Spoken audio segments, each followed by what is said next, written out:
Bismillahirrahmanirrahim, my dear students. I am Shahzad Waheed and addressing you from the platform of Punjab Group of Colleges, and we want to discuss structure of chlorophyll now. So let's move to the whiteboard. Yes, my dear students, I am here for the description of what structure of chlorophyll molecule. But before starting the structure of chlorophyll molecule, we must understand what are basic chlorophylls, and you know very well chlorophyll is an organic molecule.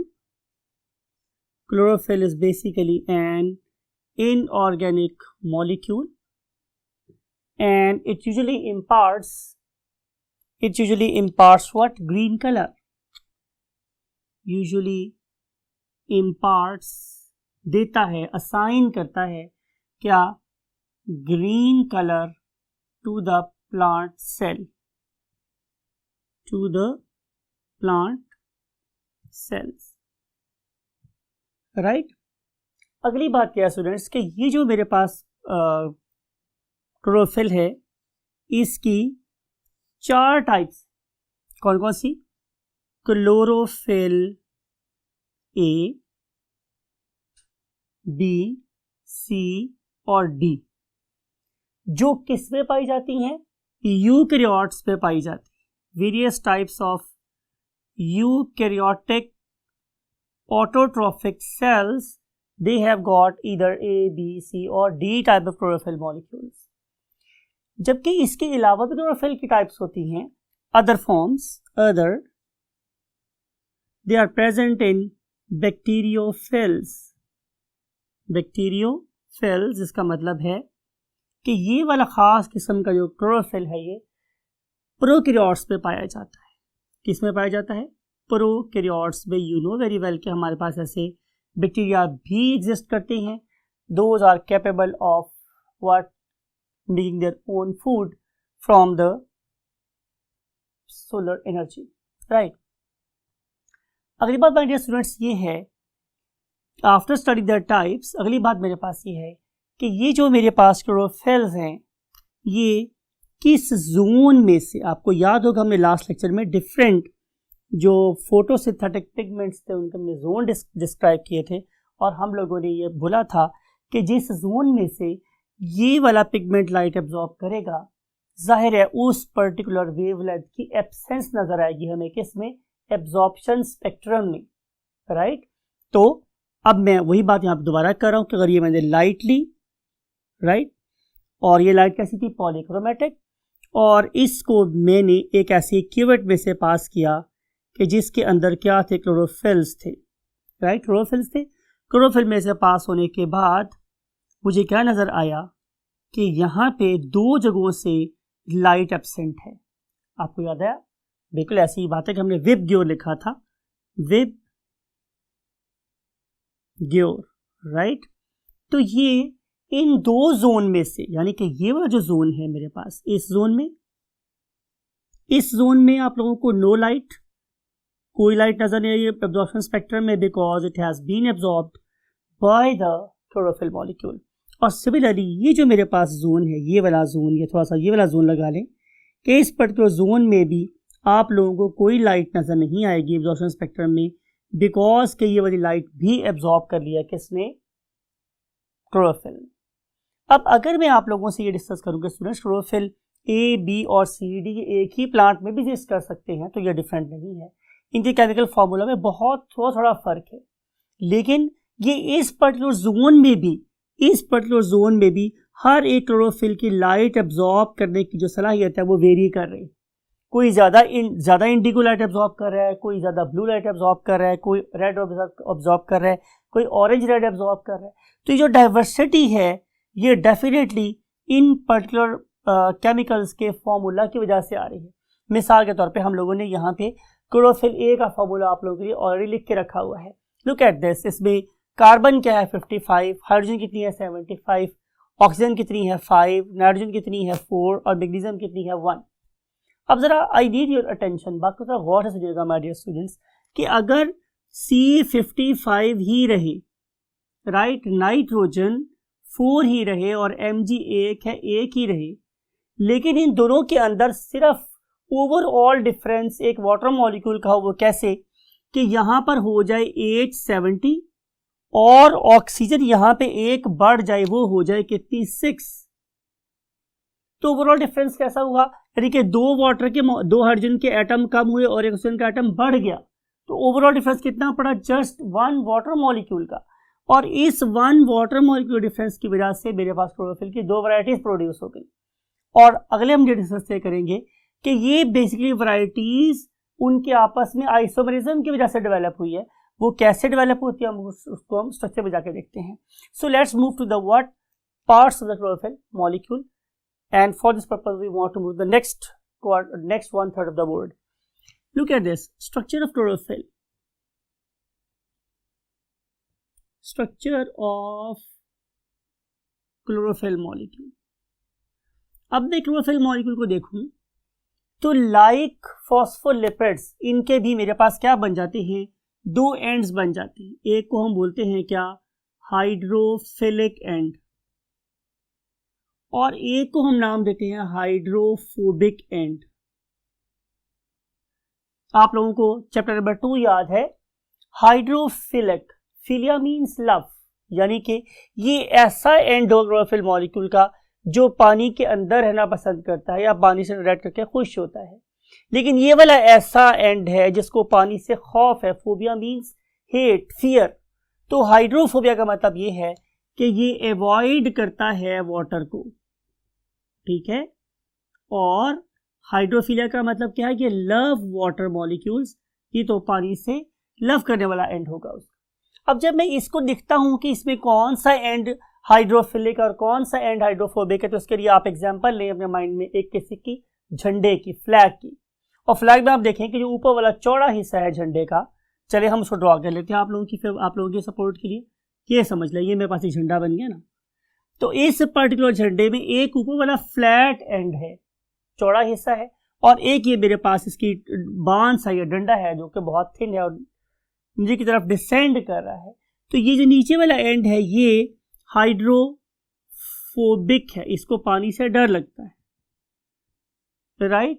और ये वाला जो इसका and है flag का ऊपर वाला flat and, ये बेसिकली कैसा है, हाइड्रोफिलिक है, इट लव्स वाटर, राइट। और फिर जैसे ये झंडे का ये वाला जो एंड है ये चौड़ा है, ऐसे ही क्लोरोफिल के मॉलिक्यूल का ऊपर वाला एंड काफी ब्रॉड है and it is very beautifully adapted to absorb the light. अब कैसे एब्जॉर्ब कर सकते हैं, जाहिर है मैं मैक्सिमम एब्जॉर्प्शन कैसे कर सकता हूं, बाय ब्रॉडनिंग द सरफेस, बस सरफेस को चौड़ा कर लूं। तो नेचर ने क्लोरोफिल मॉलिक्यूल के ऊपर वाले सरफेस को कि जो हाइड्रोफिलिक है उसे चौड़ा सा बना दिया है, खुला सा बना दिया है। और इसको बताने के लिए हमें जिस चीज की जरूरत है बिल्कुल सेंटर में, उसका नाम क्या है, मैग्नीशियम। आए हम देखते हैं कि क्लोरोफिल का जो हेड है, मीन्स ये फ्लैग जैसा पार्ट, उसकी क्या स्ट्रक्चर है। तो पहली बात स्टूडेंट्स ये है कि क्लोरोफिल का जो ऊपर वाला हेड है, इस पूरे स्ट्रक्चर को जब हम ड्रॉ करने वाले हैं उसे नाम क्या देते हैं students, porphyrin ring. Porphyrin ring ये वाला पार्ट है, और इसके नीचे ये जो टेल लगी हुई है इसे हम नाम देते हैं क्या, फाइटोल टेल, राइट। इन दोनों के मिलने से क्या बन गया, क्लोरोफिल का मॉलिक्यूल। आए हम लोग पहले पोरफायरिन रिंग की बात करें। इसको बताने के लिए आप लोगों को चाहिए स्टूडेंट्स बिल्कुल सेंटर के अंदर क्या, एक मैग्नीशियम आयन, एक मैग्नीशियम का एटम चाहिए। It is similar to the iron in haemoglobin. आपको याद होगा हीमोग्लोबिन के अंदर भी 4 पॉलीपेप्टाइड्स थी, तो इस वाले केस में भी मेरे पास 4 क्या है, पायरोल रिंग्स हैं।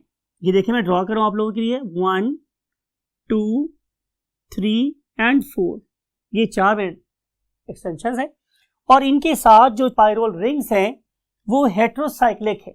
इसका मतलब ये है कि वो 2 किस्म के एटम के मिलने से बने हुए हैं। One of them is nitrogen, nitrogen, nitrogen and nitrogen, right. और जो बाकी 5 एंड्स हैं, बाकी 4 जो एंड्स हैं सॉरी, वो किसके बने हुए हैं, कार्बन के। तो जब आपको पता है कि ऑर्गेनिक केमिस्ट्री में हम जहां कॉर्नर्स पे कुछ भी देते हैं उसका मतलब यह है कि वहां पे क्या होगी, कार्बन होगी। इसका मतलब है यहां भी कार्बन है, यहां भी और यहां भी, ये 4 जगहों पे कार्बन। हम ऐसा ही कार्बन कार्बन कार्बन कार्बन और इनका लिंक बॉन्ड यहां ड्रॉ कर लेते हैं। और same is the case here, 1 2 3 and then 4 draw कर लो। And same is the case here.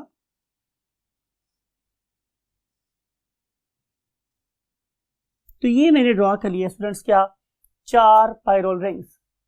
अभी जो मेरे पास 4 पायरोल रिंग्स हैं ये आपस में जुड़े हुए, किसके थ्रू कार्बन ब्रिज, यानी कि अगर मैंने इसको इससे लिंक करना है तो यहाँ पे कार्बन है जुड़ा हुआ है ऐसे, अगर मैं इसको इससे जोड़ना चाह रहा हूं तो यहाँ पे भी एक कार्बन इसके थ्रू जुड़ा हुआ है।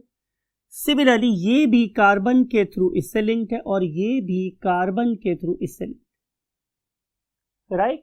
प्लस आपने ये देखना है कि इसमें से ये वाली जो कार्बन, ये वाला जो 2 एंड्स है जो नाइट्रोजन के ओपोजिट है, यहाँ पे कोई ना कोई चीज जरूर अटैच है, यहाँ और यहाँ, सिमिलरली यहाँ और यहाँ, राइट, यहाँ और यहाँ।